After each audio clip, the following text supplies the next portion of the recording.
श्री गणेशाय नमः। श्री सरस्वती नमः। श्री परमात्मने नमः। श्री गुरु चरण कमलेभ्यो नमः। श्री जानकी वल्लभो विजयते तराम। श्री राम कथा रस रसिक प्रभो शंभुनाथ हनुमान। प्रेम सहित आसन धरहु सुनहु कथा करूँगा। सियावर रामचंद्र भगवान की जय। श्री सीतानाथ समारंभा श्री रामानंदार्य मध्यमाम् अस्मदाचार्य पर्यन्ताम् वंदे गुरु श्री परंपराम्। बोलिए सद्गुरुदेव भगवान की जय। लोकाभिरामं रणरंगधीरं राजीवनेत्रं रघुवंशनाथं करुणरूपं करुणाकरं तं श्रीरामचन्द्रं शरणं प्रपद्ये। श्रीरामचन्द्रं शरणं प्रपद्ये। कर्पूरघोरं करुणावतारं संसारसारं भुजगेन्द्रहारं सदा वसन्तं हृदयारविन्दे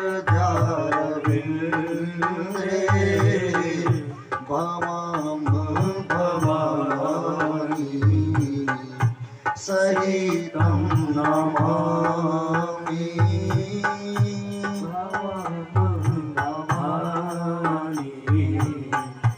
सहितं नमामि। मनोजवं मारुततुल्यवेगं जितेन्द्रियं बुद्धिमतां वरिष्ठं वातात्मजं वा नरयोधमुख्यं श्रीरामदूतं शरणं प्रपद्ये। श्रीरामदूतं शरणं प्रपद्ये। सीताराम राम राम सीताराम राम राम सीताराम राम राम सीताराम राम राम। राजा राम राम राम राजा राम राम राम। राजा राम राम राम राजा राम राम। सीता राम राम राम सीता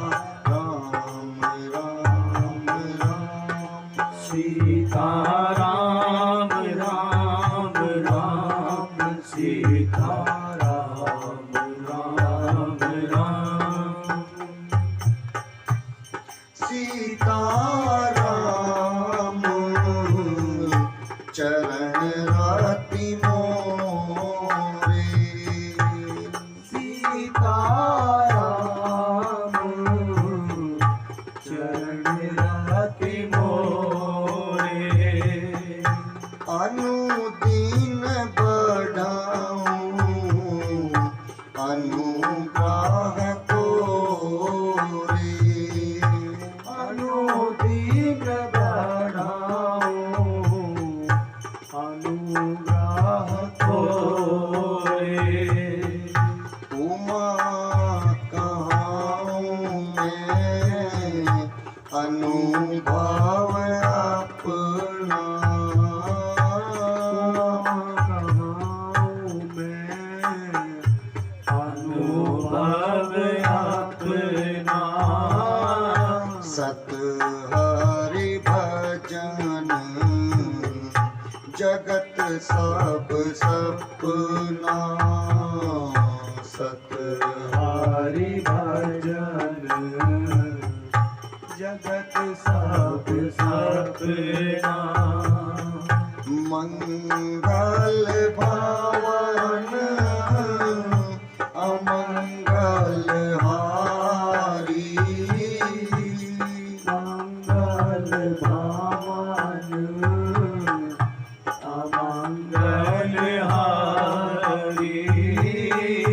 प्रभु सुदशरथ अजीर बिहारी।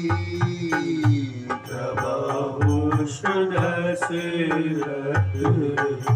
अजय बिहारी। सीताराम राम राम सीताराम राम राम सीताराम राम राम सीताराम राम राम। ओ राजा राम राम राम राजा राम राम राम राजा राम राम राम राजा राम राम राम। ओ सीताराम राम राम सीताराम राम राम। माता रामो मत पिता रामचंद्र। स्वामी रामो मत सखा रामचंद्र। सर्वस्व में रामचंद्र दयालु। नान्यं जाने नैव जाने न जाने। बंदूं श्री तुलसी के चरण जिनकी न्यूं जग काज। कली समुद्र बूढ़त लखीं पर घटेऊं सप्त जहाज। सिया राम में सब जग जानी। करहूं प्रणाम जोरी जुग पानी। सियाबल रामचंद्र भगवान की जय। श्री बालकृष्ण भगवान की जय। उमापति महादेव की जय। अंजनी पुत्र हनुमान की जय। पूज्य पाद गोस्वामी तुलसीदास जी महाराज की जय। श्री रामचरितमानस भगवान की जय। ओम नमो पार्वती पतये हर हर महादेव।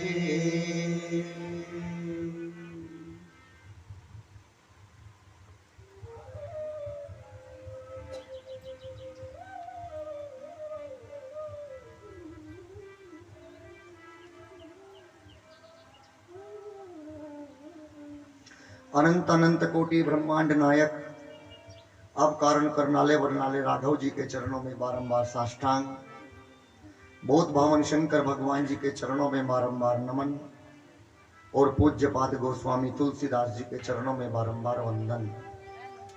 यहाँ पर बैठे सभी भक्तजन और ये हमारी बाल मंडी नन्हे मुन्ने प्यारे प्यारे बच्चे, एक बार व्यासपीठ से सभी को जय सीताराम, जय सीताराम, जय सीताराम। आपके गगन विहार मेरठ में चल रही नव दिवसीय राम कथा के आप और हम आज यहाँ पर अष्टम दिवस के रूप में एकत्रित हुए हैं। भगवान की बड़ी कृपा है कि अब तक कोई ऐसा विघ्न नहीं आया कि जिससे राम कथा रुकी हो, और ठाकुर जी से ये प्रार्थना भी करते हैं कि अच्छे से इस काम को निपटा दें। बड़े भाग्यशाली हैं आप, इस कलयुग में सब एसी में सो रहे हैं, आप आकर भगवान की चर्चा सुन रहे हैं। इससे बड़े भाग्य और किसके होंगे।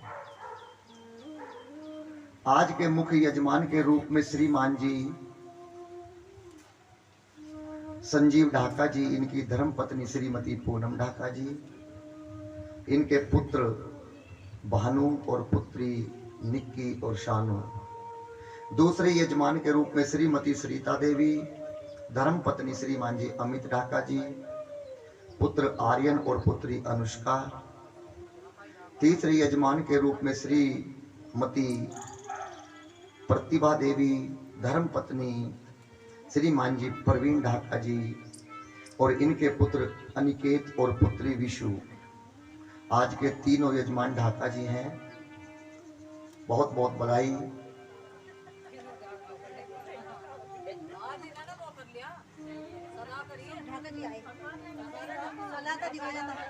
मेरे भगवान इनके घर में वास करें, धन की वर्षा हो ताकि अगले साल ये ढाका फिर बुलाएं। चलिए अब एक तुम्हें सुंदर सा प्यारा सा भजन सुनाते हैं, उसके बाद में कथा को चर्चा करते हैं।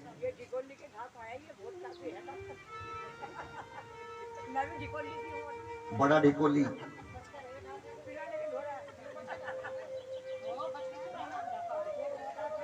अनमोल तेरा जीवन। इस जीवन की कोई कीमत है क्या? लोग कहते हैं कि भगवान ने हमें कुछ नहीं दिया। इस शरीर के यदि एक एक पार्ट की कीमत लगाई जाए तो कोई खरीद नहीं सकता। ये अनमोल है, जिसका कोई मोल नहीं होता। शरीर से एक बाल भी टूटता है तो जोर पड़ता है, ये क्यों टूट गया। अनमोल तेरा जीवन यूं ही गंवा रहा है। अनमोल तेरा जीवन यूं ही गंवा रहा है। किस ओर तेरी मंजिल,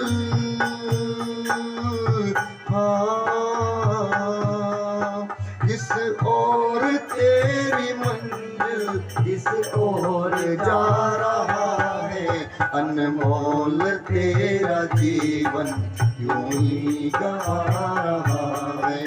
अनमोल तेरा जीवन यूं ही गंवा रहा है।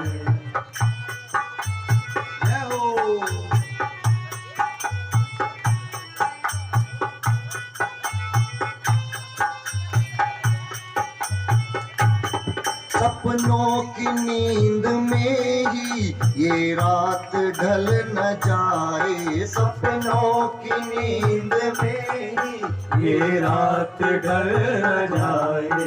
पल भर का क्या भरोसा, ये जान निकल न जाए। पल भर का क्या भरोसा, ये निकल न जाए।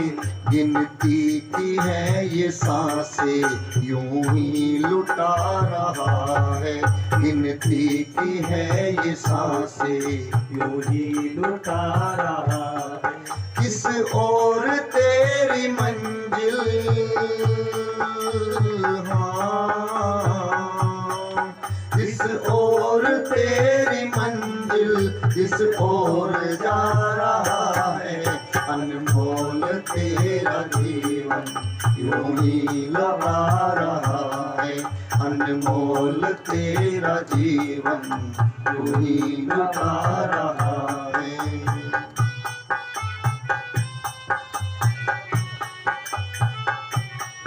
जाएगा जब यहाँ से कोई न साथ देगा। जाएगा जब यहाँ से कोई न साथ देगा। इस हाथ जो दिया है उस हाथ जाके लेगा। इस हाथ जो दिया है उस हाथ जाके लेगा। कर्मों की है ये खेती फल आज पा रहा है। कर्मों की है ये खेती फल आज पा रहा है। किस ओर तेरी मंजिल,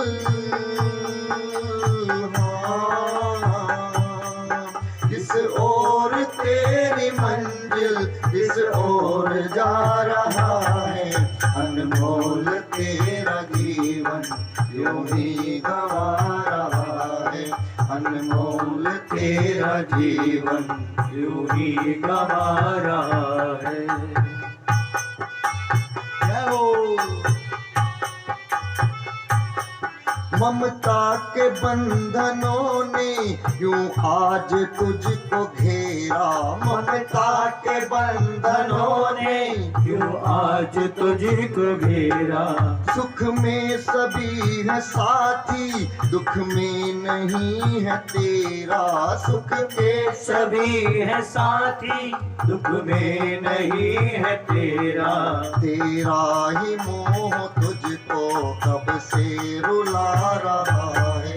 तेरा ही मोह तुझको कब से रुला रहा है। किस ओर तेरी मंजिल, हाँ किस ओर तेरी मंजिल, किस ओर जा रहा है। अनमोल तेरा जीवन यूं ही गवा रहा है। अनमोल तेरा जीवन यूं ही गवा रहा है।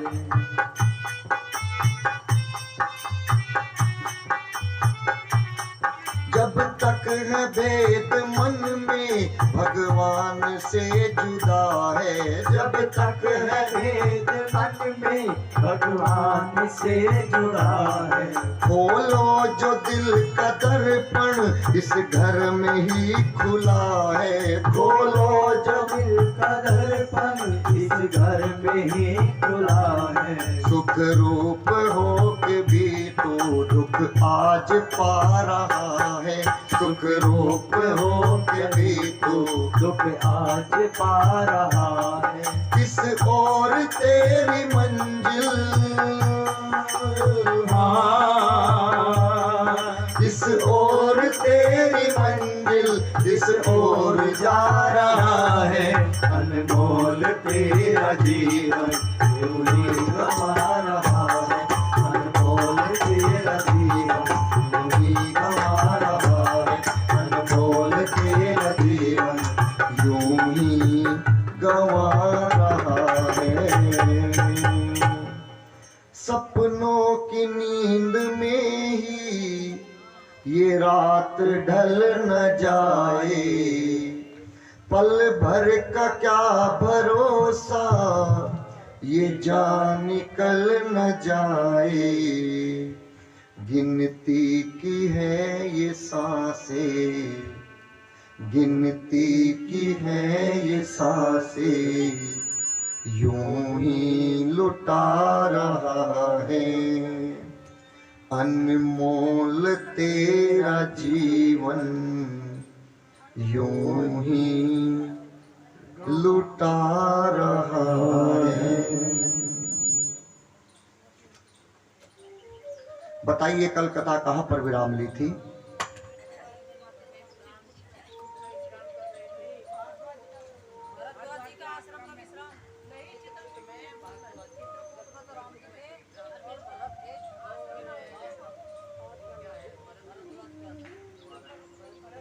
सुनिएगा,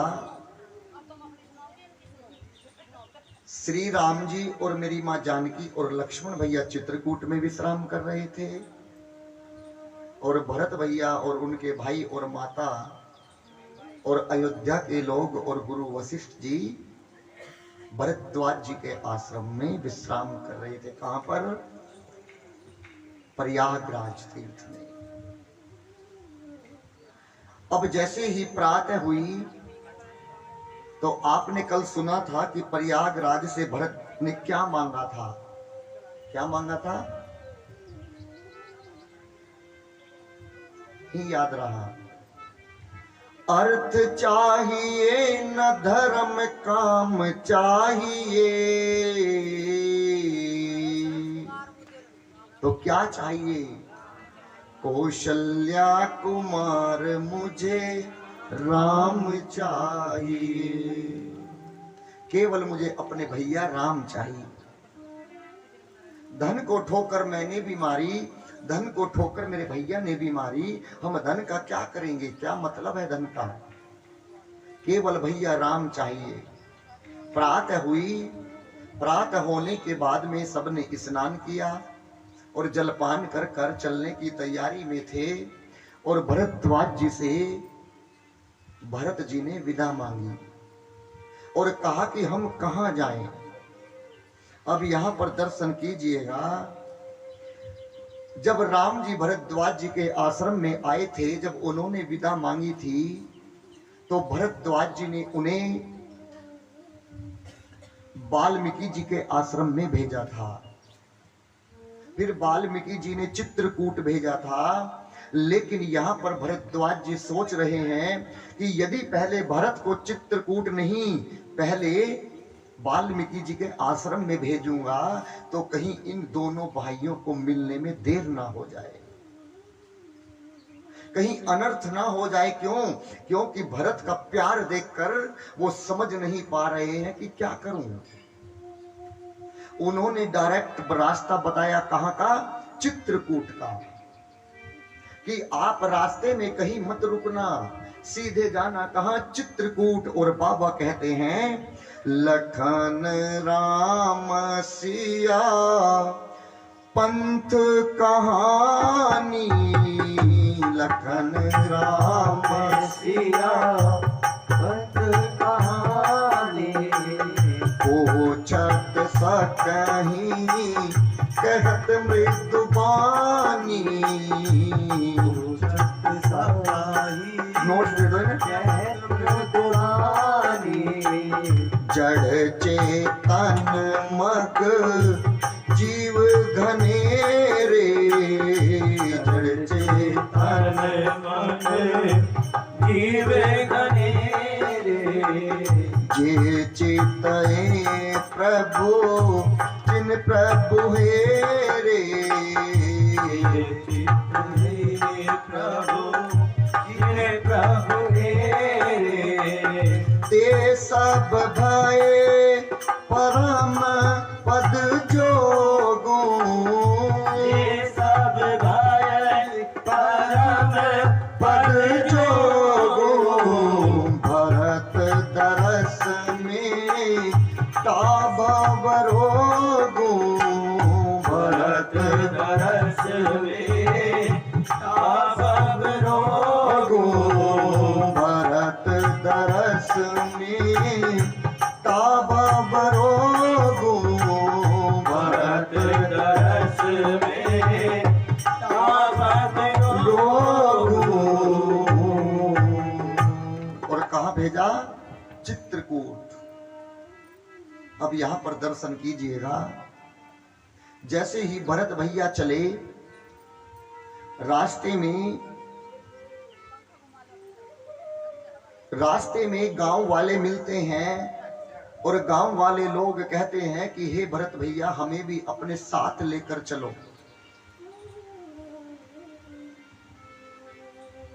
एक माँ रास्ते में मिली, उन्होंने कहा कि देखो, जो कल जा रहे थे वही आज भी जा रहे हैं।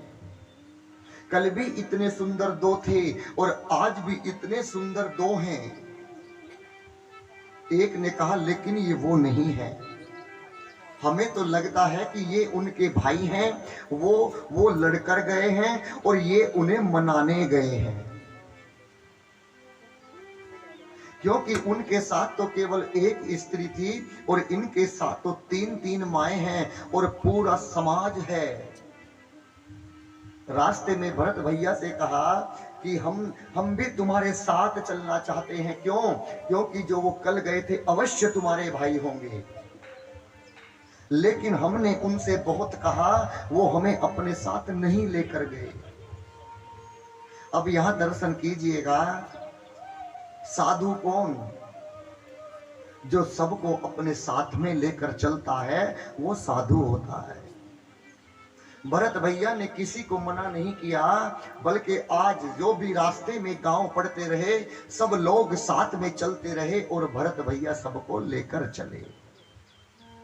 अब मैं आपको बताऊं, जब भरत भैया चले, रास्ते में जो राम जी की याद में जो उनकी आंखों से आंसू टपके, जो वो आंसू उन पत्थरों पर गिरे, वो पत्थर मोम की भांति पिघल गए। अब आप कहेंगे महाराज जी कई पत्थर भी पिघलते हैं? पिघलते हैं। आज भी वो पत्थर मौजूद हैं। अगर देखना चाहते हो तो चित्रकूट जाइएगा और उन पत्थरों को देखकर आइएगा। जब आप चित्रकूट जाएंगे तो रास्ते में एक जगह पड़ती है जिसका नाम है कामदगिरी। आज भी वहां पर हमारी सरकार ने उन पत्थरों को सुरक्षित रखवा रखा है। जब आंसू पड़े तो उन पत्थरों में गड्ढे हो रहे हैं, वो आज भी पत्थर रखे हुए हैं, उन्हें लोग देखने जाते हैं। इतना प्रेम था उन आंखों में, इतनी आग थी। क्यों? राम जी के वियोग में। जैसे थोड़े से बड़े तो आगे एक पर्वत आता है, बहुत विशाल बड़ा पर्वत, जिसका नाम है राम शयन। जब कल राम जी उस रास्ते से जा रहे थे तो उस पर्वत के नीचे आए। उसी पर्वत के नीचे एक गुफा है और उसमें एक ऋषि रहते हैं जिनकी आयु 1000 वर्ष से भी ज्यादा है, और वो उसमें बैठकर तप करते हैं, जप करते हैं, यज्ञ करते हैं। आज जैसे ही राम और सीता मां और मेरे भैया लक्ष्मण जी वहां से गुजर रहे थे, तो जैसे ही उन महात्मा जी को पता चला कि राम जी जा रहे हैं, ये बहुत थक गए होंगे क्योंकि पैदल आ रहे हैं, तो वो ऋषि बाहर निकल कर आए और आकर उस पर्वत के सामने हाथ जोड़कर बोले कि हे पर्वतनाथ, आज मैं तुमसे कुछ मांगना चाहता हूं। क्या मांगना चाहता हूं? किसके बदले में? आज तक का मेरा जप तप यज्ञ दान जितना भी मैंने किया है, जो मेरे पास में सत्कर्म की पूंजी है, उसी के बदले में आज मैं तुमसे ये मांगना चाहता हूं कि आज की रात तुम्हारे ऊपर मेरे प्रभु राम जी विश्राम करेंगे। लेकिन तुम बहुत नुकीले हो,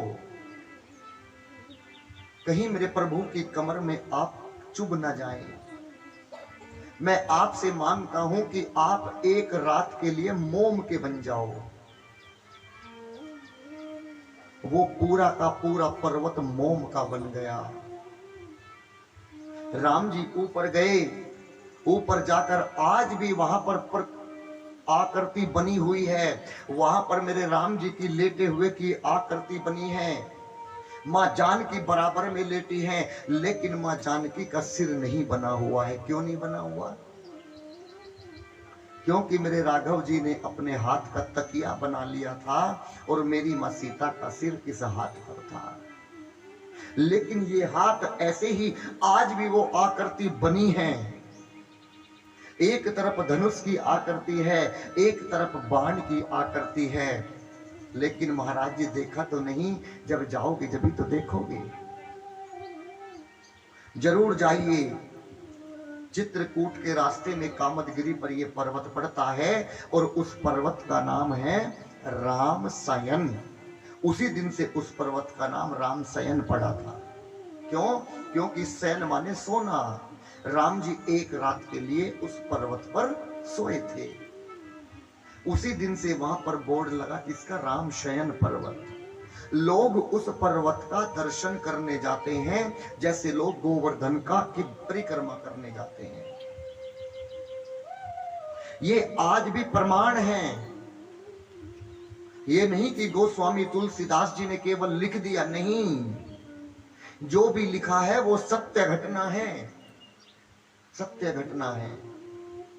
और अब जैसे ही भरत भैया चल रहे थे तो इंद्र घबरा गए। देवताओं के राजा इंद्र दौड़े अपने गुरु बृहस्पति के पास, जाकर कहा कि हे गुरुदेव, आप किसी भी प्रकार भरत को रोकिएगा। क्यों? यदि भरत राम जी के पास में चला गया तो इनकी भेंट होगी। और राम जी ने आज तक भी भरत की बात को नहीं ठुकराया है। यदि भरत भैया ने ये कह दिया कि भैया राम आप वापस अयोध्या में चलो, तो भैया राम जी अयोध्या में चले जाएंगे, फिर बताइए रावण को कौन मारेगा? आप कैसे भी करके इनको रोकिएगा।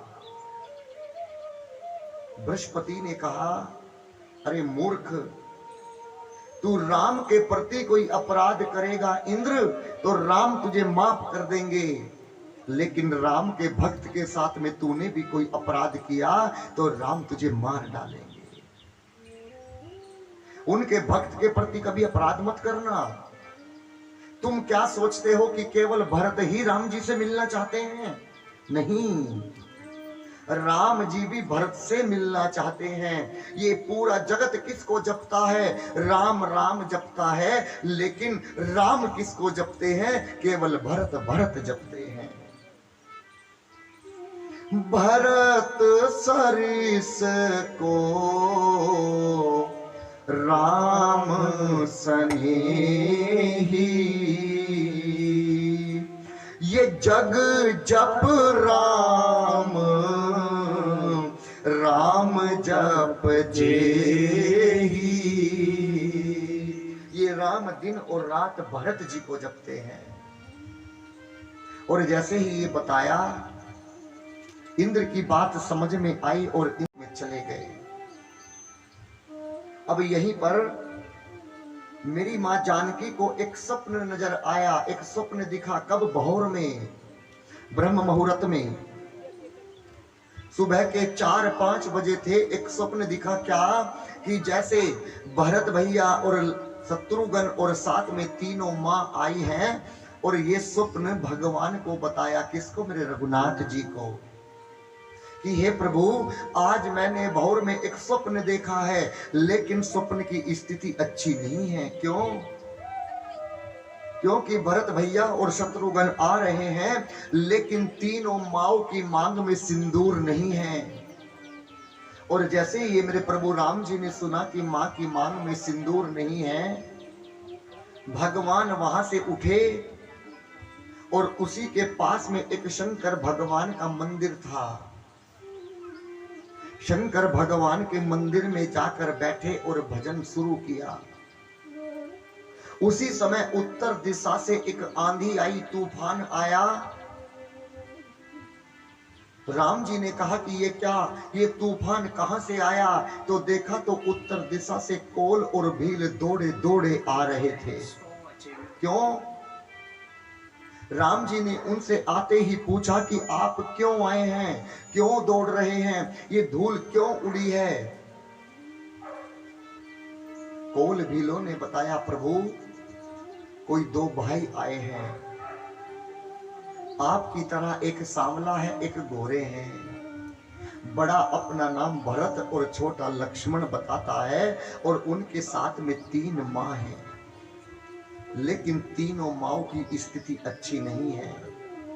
तीनों माओ की मांग में ना तो सिंदूर है और तीनों माँ सफेद रंग की साड़ी बांधे हुए हैं। जैसे ही राम जी ने सुना कि भरत जी आ रहे हैं तो राम जी डर गए। क्यों? अरे यदि भरत ने एक बार भी मुझे ये कह दिया कि भैया अयोध्या चलो, तो मैं अपने पिता के वचन को कैसे पूरा कर पाऊंगा, क्योंकि मैंने आज तक भी भरत की कोई बात नहीं ठुकराई है। लेकिन फिर क्या कहते हैं कि नहीं, भरत तो साधु है, जैसा मैं भरत से कहूंगा भरत ऐसा मानेगा। उसने मेरी बात को आज तक भी नहीं टाला। वो कुछ भी काम करता है तो पहले मुझसे पूछ के करता है। क्या कहा? भरत तो कहे मोह सब विधि साधु। मेरा भरत तो साधु है, वो मेरी बात को अवश्य मानेगा। और जैसे ही लक्ष्मण भैया ने देखा कि भरत आ रहा है और साथ में इतने लोग आ रहे हैं, तो लक्ष्मण भैया ने अपना धनुष और बाण निकाला और कहा कि पहले तो हमें अयोध्या से निकाला और अब हमें ये मारने आया है, मैं इसको आज कदापि नहीं छोड़ूंगा भैया। और जैसे ही और धनुष और बाण को साधा, राम जी ने हाथ पकड़ लिया। कहा कि लक्ष्मण तू क्या सोचता है कि भरत हमें मारने आ रहा है? नहीं, मछली जल के बिना जीवित रह सकती है, मच्छर के फूंक मारने से सुमेरु पर्वत उड़ सकता है, लेकिन भरत राम के प्रति कोई अपराध करे ये कदापि संभव नहीं हो सकता।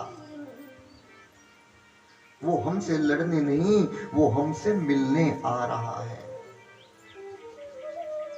और अब भरत भैया और मेरी मां जहां पर थे, वहां से राम जी की कुटिया केवल इतनी दूर बची थी जैसे यहां से सामने वाले दुकान है। और वहीं पर भरत भैया रुके और कहे कि चलो अब मुझे नहीं जाना, मुझे भैया से नहीं मिलना, वापस अयोध्या चलते हैं। माँ ने कहा कि वहां से तो ये कहता आ रहा था कि भैया से मिलना है, जल्दी चलो जल्दी चलो, और अब मिलने का समय आया है तो कहता है कि वापस चलो। क्यों? क्योंकि मैंने अपने भैया को बहुत दौड़ाया है। वो अयोध्या से चल चल कर पैदल चित्रकूट तक आए हैं माँ। यदि भैया ने एक बार भी ये सोच लिया कि देखो अब पता नहीं हमसे क्या मांगने आया है, अब हमें कौन सी सजा देगा, और यदि मुझे देखकर मेरे भैया आगे दौड़ने लगे तो मैं अपने आप को माफ नहीं कर सकता। मैंने अपने भैया को पहले से ही बहुत चला दिया है, मैं अब एक भी कदम नहीं चलाना चाहिए। और माँ के चरणों में बैठकर माँ के चरणों को पकड़कर क्या कहते हैं?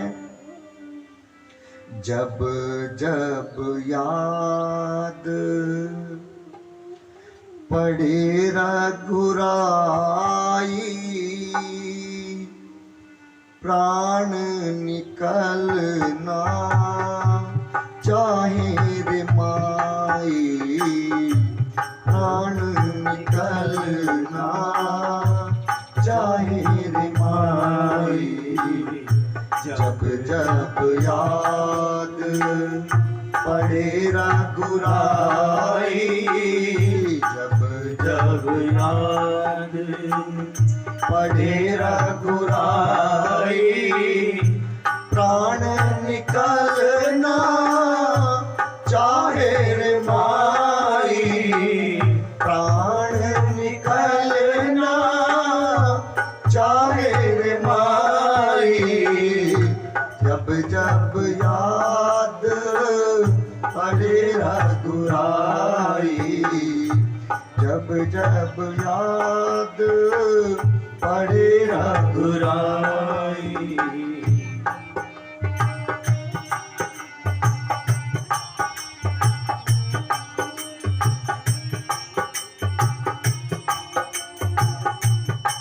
क्या कहा भरत भैया ने?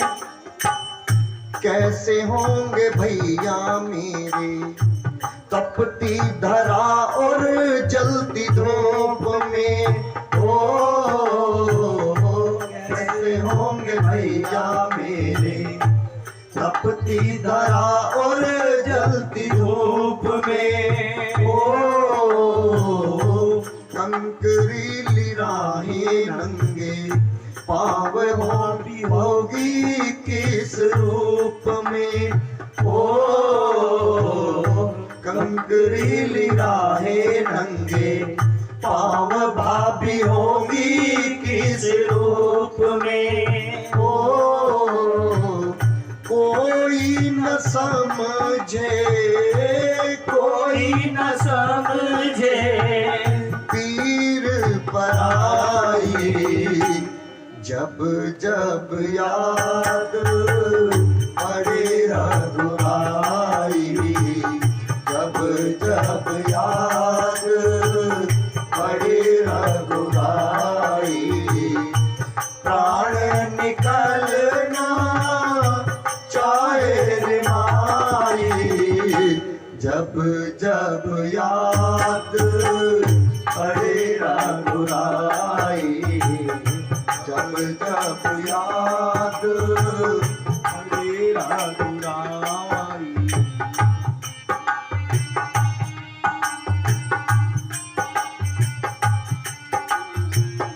डर लगता है भैया मुझे ना कभी भी अपनाएंगे, हो डर लगता है भैया मुझे ना कभी भी अपनाएंगे, ओ अपने हृदय का शीशा कैसे हम निकाल कर दिखाएंगे, ओ अपने हृदय का शीशा कैसे हम निकाल कर दिखाएंगे, ओ कैसे सहेंगे, कैसे सहेंगे ये लंबी जुदाई, जब जब याद पड़े रघुराई, जब जब याद पड़े रघुराई, प्राण निकलना चाहे रे माई, जब जब याद पड़े रघुराई, जब जब याद पड़े रघुराई। क्या कहा भरत भैया ने, कैसे होंगे भैया मेरे, तपती धरा और जलती धूप में, हो कंकरीली राहें नंगे पाँव भाभी होंगी किस रूप में, कोई न जाने ये लंबी जुदाई, जब जब याद पड़े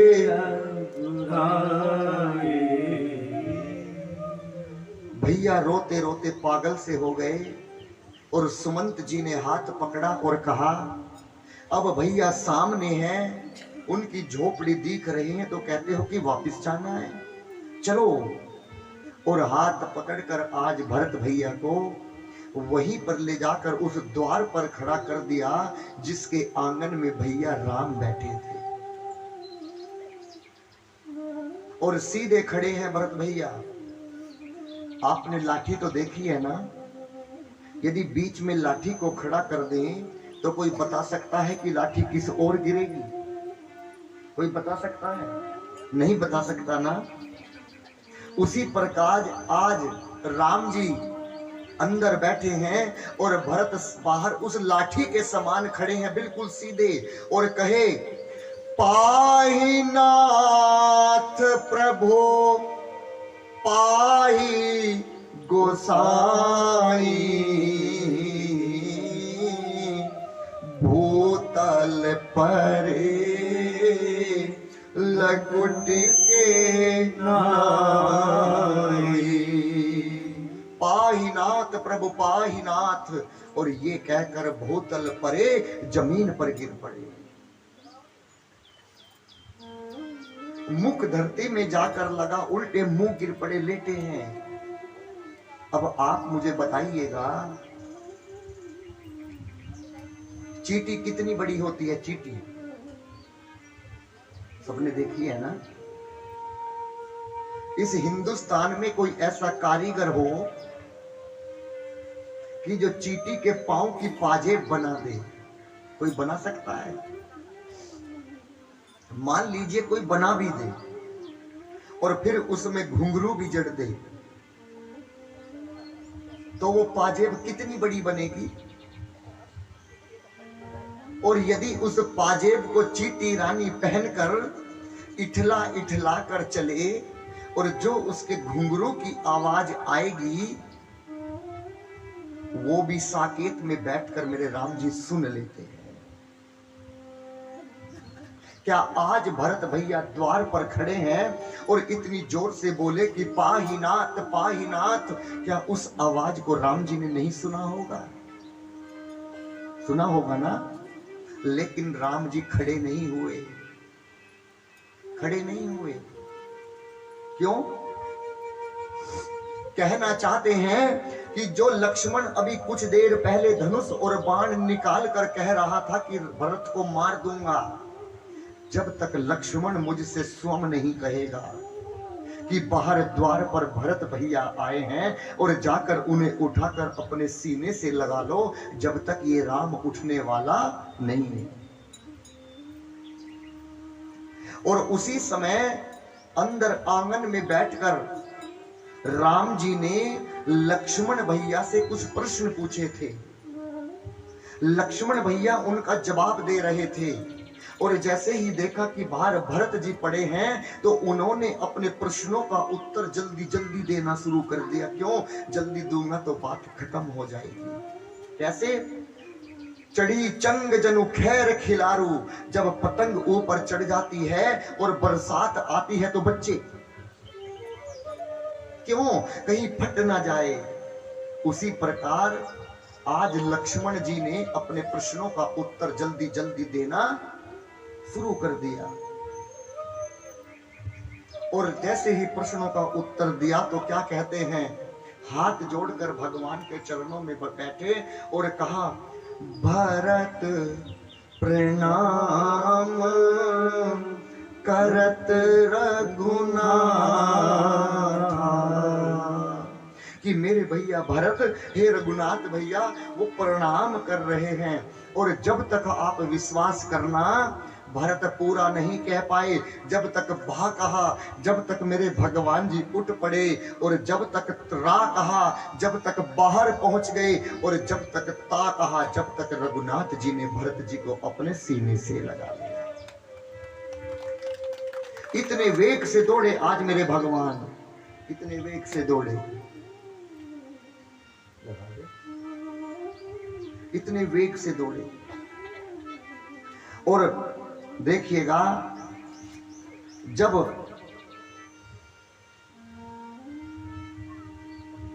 कोई आपस में भाई मिलते हैं तो आज भगवान के शरीर से 4 वस्तु अपने आप गिर पड़ी।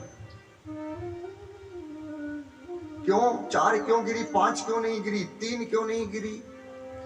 क्योंकि भगवान कहना चाहते हैं कि भरत ने प्रयागराज से जब भीख मांगी थी, क्या? धर्म काम अर्थ मोक्ष, लेकिन भरत भैया ने त्याग दिया था। राम जी कहना चाहते हैं कि जो मेरे पास में जितनी वस्तुओं को त्याग कर आता है, मैं भी उससे उतनी ही वस्तुओं को त्याग कर उससे मिलने जाता। और जैसे ही राम जी उठे तो ये जो पटका है भगवान के शरीर से पटका गिर पड़ा। क्यों? ये पटका कहता है कि जब दो भाई आपस में मिलते हैं तो मैं बीच में दीवार नहीं बनूंगा, मैं इसलिए गिर रहा हूं। बाबा कहते हैं ए जी उठे राम सुनि प्रेम अधीरा, कहूं पट कहूं निसंग धनु धीरा, कहूं पट कहूं निसंग धनु धीरा, कहूं पट कहूं निसंग धनु धीरा। कहे मैं नीचे गिर गया, दो भाई मिलते हैं तो मैं बीच में दीवार नहीं बनूंगा। भगवान के हाथ से पहला पटका गिरा, उसके बाद में भगवान के हाथ से धनुष और बाण गिर गए। क्यों? और चौथा वो पीछे जो निसंग बना हुआ था वो गिर गया। कहना चाहते हैं जब दो भाई आपस में मिलने जा रहे हो तो वो हथियार लेकर नहीं मिलते, इसीलिए हम लक्ष्मण इनके शरीर से गिरते हैं और वो भी नीचे गिर पड़े। बाबा कहते हैं ए जी उठे राम सुनि प्रेम अधीरा, कहूं पट कहूं निसंग धनु धीरा, कहूं पट कहूं निसंग धनु धीरा, कहूं पट कहूं निसंग धनु धीरा। और जैसे ही राम जी ने आज भरत भैया को उठाया तो भरत भैया उठ नहीं रहे हैं। क्यों? सोच रहे हैं कि आज अपने भैया को ये पापी मुख कैसे दिखाऊंगा। वो तो जरूर सोच रहे होंगे कि मुझे जो वनवास मिला है वो भरत के कारण मिला है।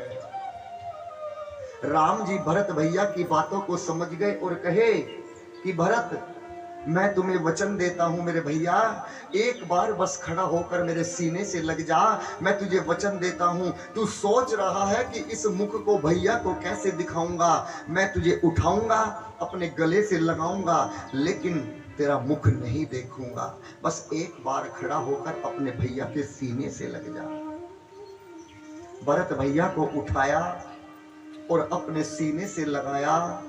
उस मिलने में इतनी आग थी कि जब दोनों भैयाओं के आंसू गिरे उनसे भी आज वो पत्थर सारे पिघल गए। वो ही पत्थर कामदगिरी चित्रकूट में रखे हुए हैं। एक बार मेरे कहने से आयु का कोई पता नहीं, कब श्वास आखिरी हो जाए, एक बार अवश्य जाइएगा चित्रकूट मार्ग पर और देख कर आइए, जरूर देख कर आओ। और अब इसके बाद में कोई बताएगा कि भरत कि राम जी किससे मिले? के कई मां से। प्रथम राम भेटी के कई, सबसे पहले के कई मां से मिले। और देखिएगा जब दो व्यक्ति गले मिलते हैं तो एक का मुख दूसरे के कान के बराबर में आ जाता है और दूसरे का मुख दूसरे के कान के बराबर में आ जाता है। भगवान ने कहा मां कैसी है मां? मां ने कहा कि राम जब से तू वनवास में आया है बेटा, अब मुझे भरत मां नहीं कहता। मां कहना तो दूर, अब वो मेरी तरफ को देखता भी नहीं है। अब उसने मुझे त्याग दिया। राम जी ने कहा कि मां ये पूरा जगत, ये पूरा संसार तेरा त्याग कर सकता है लेकिन ये तेरा राम तेरा कदापि त्याग नहीं कर सकता, कदापि नहीं कर सकता। और मां मैं तो कहता हूं कि मैंने इस जन्म में मां कौशल्या की कोख से जन्म लिया। मां अगले जन्म में मैं चाहता हूं कि मैं तेरी कोख से जन्म लूं, क्योंकि जितना तूने मेरे लिए किया है इस संसार की मां कोई भी अपने बेटे के लिए नहीं कर सकती, कोई भी त्याग नहीं कर सकती। तूने मेरा त्याग किया है मां। तूने मेरे लिए, अपनी संतान के लिए अपने मांग के सिंदूर को भी मिटा लिया मां। मैं कभी तेरा एहसान नहीं चुका सकता। और भरत भैया को वहां पर इतना डांटा भगवान ने, इतना डांटा क्यों? क्योंकि तूने मां से बोलना छोड़ दिया। बहुत डांटा। और राम जी ने भरत जी को समझाया कैसे? माँ बाप से बढ़कर जग में कोई दूजा नहीं खजाना, जिसने तुझे जन्म दिया है दिल उसका नहीं दुखाना। माँ बाप से बढ़कर जग में कोई दूजा नहीं खजाना, जिसने तुझे जन्म दिया है ये उसका नहीं दुकाना। माँ बाप से बढ़कर जग में कोई दूजा नहीं खजाना, जिसने तुझे जन्म दिया है दिल उनका नहीं दुखाना।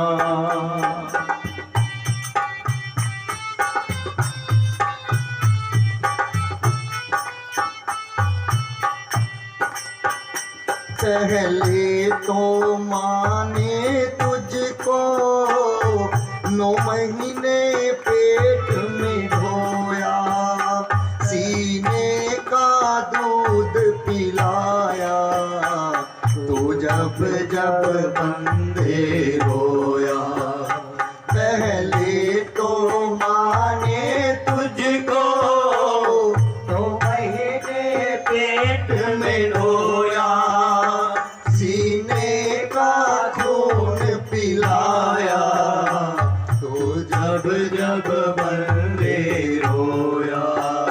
बड़ा कर्ज है माथा तुझ पर, तेरा कर्म है कर्ज चुकाना, जिसने तुझे जन्म दिया है ये उसका नहीं दुखाना। माँ बाप से बढ़कर जग में कोई दूजा नहीं खजाना, जिसने तुझे जन्म दिया है दिल उसका नहीं दुखाना। विनोद विनोद से कहते कर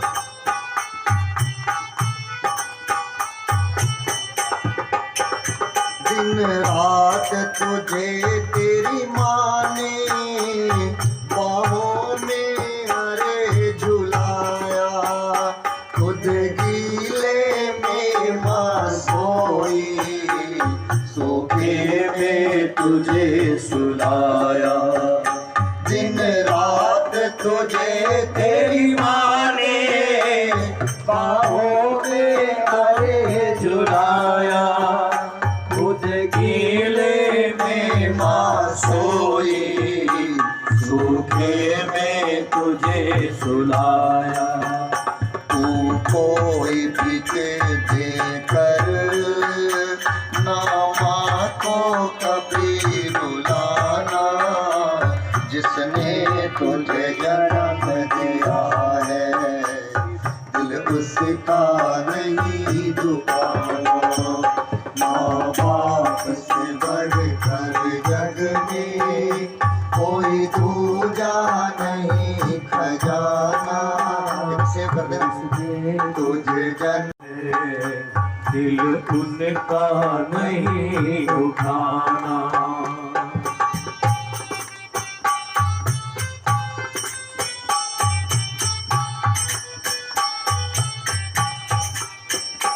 माँ बाप के चरण से बढ़कर कोई स्वर्ग नहीं है दूजा, सब छोड़ के तीरथ बंदे कर ले माँ बाप की पूजा। माँ बाप से चरण से बढ़कर कोई स्वर्ग नहीं है दूजा, सब छोड़ के तीरथ बंदे कर ले माँ बाप की पूजा। इस जन्म मरण से तुझ